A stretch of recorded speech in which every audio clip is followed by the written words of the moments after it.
Hi అండి, welcome to smart kitchen. ఈరోజు మన కిచెన్లో స్పైసీగా చికెన్ కర్రీ అయితే చేస్తున్నానండి. ఎలా ప్రిపేర్ చేయాలో చూద్దాం రండి.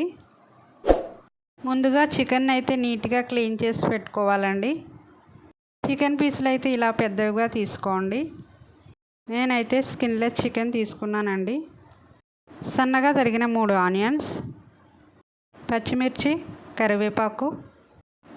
స్టవ్ వెలిగించి ప్యాన్ పెట్టుకోవాలండి. ఆయిల్ వేసుకోవాలి. ఆయిల్ హీట్ అయిన తర్వాత కరివేపాకు వేసుకోవాలండి. తరిగిన ఆనియన్స్, పచ్చిమిర్చి కూడా వేసుకోవాలి. కర్రీకి సరిపడగా ఉప్పు వేసుకోవాలి. ఆనియన్స్ బాగా ఫ్రై అవ్వాలండి. మూత వేసుకొని ఫ్రై చేసుకుందాం. ఆనియన్స్ అయితే గోల్డెన్ బ్రౌన్ కలర్లోకి వచ్చేసేయండి. నీట్గా వాష్ చేసిన చికెన్ అయితే వేసుకోవాలి.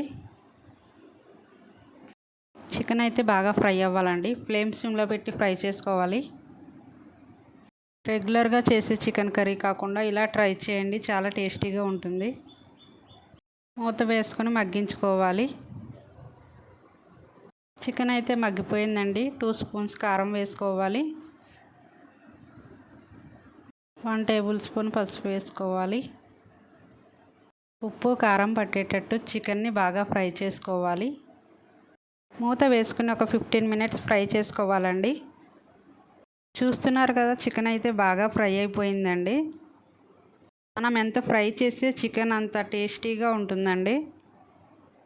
ఒక గ్లాస్ వాటర్ అయితే వేసుకొని కుక్ చేసుకోవాలండి. ఒకసారి బాగా కలుపుకొని మూత వేసుకోవాలి. మసాలాకు కావాల్సినవి అల్లం, వెల్లుల్లి, జీలకర్ర, ధనియాలు, లవంగాలు, దాల్చిన చెక్క, ఇలాచి ఇవన్నీ మిక్సీ పట్టుకొని కర్రీలో వేసుకోవాలి. బాగా కలుపుకొని కుక్ చేసుకోవాలి. ఆయిల్ సపరేట్ అయ్యే వరకు కుక్ చేసుకోవాలండి. చివరగా సన్నగా తరిగిన కొత్తిమీర వేసుకోవాలి. చికెన్ కర్రీ అయితే రెడీ అయిపోయిందండి. కొంచెం గ్రేవీగా ఉన్నప్పుడే దించేసుకోవాలండి.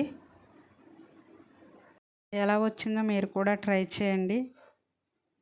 సర్వింగ్ బౌల్లోకి తీసుకుందాం. రైస్, రోటీ, బిర్యానీ అన్నింటిలోకి చాలా టేస్ట్గా ఉండే చికెన్ కర్రీ రెడీ అండి. లైక్ చేయండి, సబ్స్క్రైబ్ చేసుకోండి.